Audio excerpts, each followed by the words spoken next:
People often ask me about reforming your school's discipline code. Your school, your classroom, your hallways, your cafeteria, everyone should be on the same page. And the only way to do that is to define those behaviors and the problems that they create.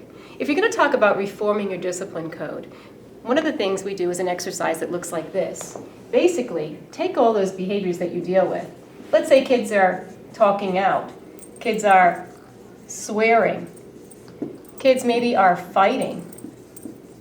Okay? Now, an example there may be define that. Ask yourself, what problem is created when a child talks out? Basically, it creates a disruption in the classroom, right? Or if you're swearing in the hallway, it creates a disruption in the classroom, in the hallway. Fighting, that's a huge safety issue. And that's what we would call it, a safety issue. So we want to be able to teach cause and effect to the children, as well as have all of us adults defining things the same way. Let's say you have a child who doesn't do the work.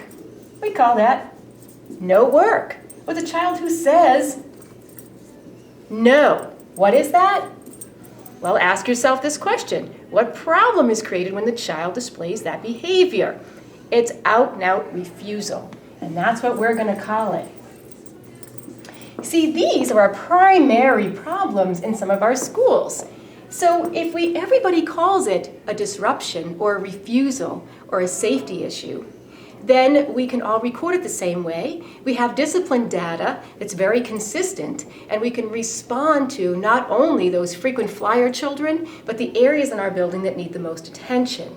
Here's a good example. How many of these do we battle with on a daily basis? What we're battling with is not a cell phone.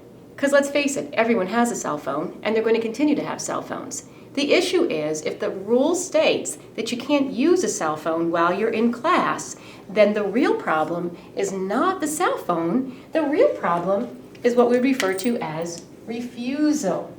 So if you're dealing with a child for their misbehavior over a cell phone, this is what you target, not the actual object. See, that defines it for them and for us and keeps it very consistent.